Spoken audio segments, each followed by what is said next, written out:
ఇచ్చిన మాట తప్పితే ఓటు వేయొద్దని చెప్పిన దమ్మున్నడు జగను.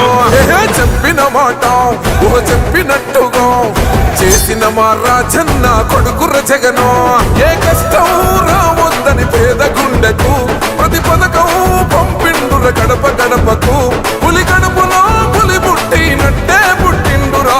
జెండలు జత కట్టడమే మీ ఎజెండా, జనగుండల గుడి కట్టడమే జగను ఎజెండా. బలిరా బలి బలిరా బలిరా, పులి వెందులలో పుట్టిందా పులిరా. కుర్చీల కూర్చోవడమే మీ ఎజెండా, కుర్చీ జనమే ఇవ్వాలన్నది జగను ఎజెండా. బలిరా బలి బలిరా. మరి 2019లో మీరు అందరూ కష్టపడి నన్ను ఎంతో మెజార్టీ తోటి గెలిపించి మరి అసెంబ్లీకి పంపించడం జరిగింది. జగన్మోహన్ రెడ్డి గారు ఏదైతే వాగ్దానాలు చేశాడో ఆ వాగ్దానాలన్నీ కూడా నెరవేర్చడం, నేను చేసిన పనులు కూడా ఏదైతే చెప్పానో అవన్నీ కూడా చేసి మళ్ళా మీ ముందుకు రావడం జరుగుతుంది. మరి మీరందరూ కూడా పెద్ద మనసుతోటి ఆశీర్వదించండి. మన గ్రామానికి సంక్షేమం కార్యక్రమాల ద్వారా 6,50,00,000 రూపాయలు మన గ్రామానికి రావడం జరిగింది. మరి అభివృద్ధి కింద మన గ్రామానికి 3,14,00,000 రూపాయలు రావడం జరిగింది. మరి మొత్తం కలిపి కూడా సుమారు 10 కోట్ల రూపాయలు ఈ గ్రామానికి మన 5 సంవత్సరాల్లో రావడం.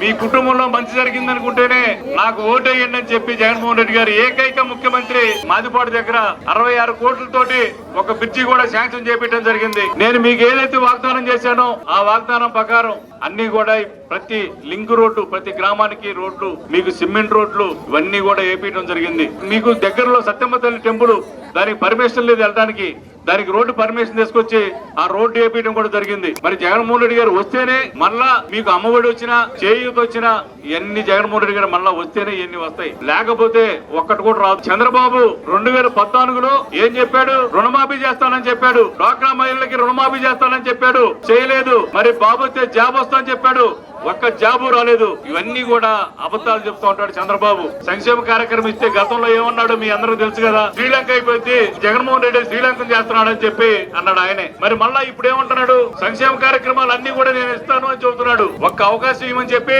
చంద్రబాబు అంటాడు దేశాన్ని, ఆంధ్రప్రదేశ్ నాశనం చేశాడని చెబుతాడు. ఈ ఒక్క పీరియడ్ లోనే 2 సంవత్సరాలు కరోనా వచ్చింది. మరి 3 సంవత్సరాల్లోనే ఒక సచివాలయం తీసుకొచ్చాడు, రైతు భరోసా తీసుకొచ్చాడు, హెల్త్ సెంటర్ తీసుకొచ్చాడు, రోడ్లు తీసుకొచ్చాడు, హాస్పిటల్ తీసుకొచ్చాడు, అన్ని కూడా మరి తీసుకొచ్చాడు. అదే ఇంకొక 5 సంవత్సరాలు కనుక ఆయనకు అవకాశం ఇస్తే ఎంత డెవలప్ చేస్తాడో ఒకసారి ఆలోచన చేయండి.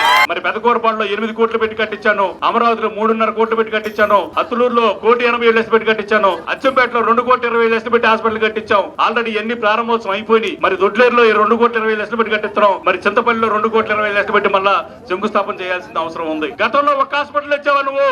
అమ్మలారా అక్కలారా ఒకసారి మీరు అందరూ ఆలోచించండి. నేనైనా మంచి చేశాను అనుకుంటేనే అభివృద్ధి జరుగుతుందంటేనే నాకు ఓటేయండి, లేకపోతే నాకు ఓటేయొద్దు. మీరు ఎంపీ అభ్యర్థికి ఫ్యాన్ గుర్తు 1 ఓటు, ఎమ్మెల్యే అభ్యర్థికి నాకు 2 గుర్తులు ఫ్యాన్ గుర్తుల మీద వేసి మరి ముఖ్యమంత్రి పీఠం మీద జగన్మోహన్ రెడ్డి గారిని కూర్చోబెట్టాలి, ఫ్యాన్ గుర్తు మీద ఓటేసి గెలిపిస్తారని చెప్పి మీరందరూ కూడా ఆశీర్వదిస్తారని చెప్పి బలిరా బలి బలిరా బలిరా, పేద బతుకుల మార్చిన ధీయా పులిరా.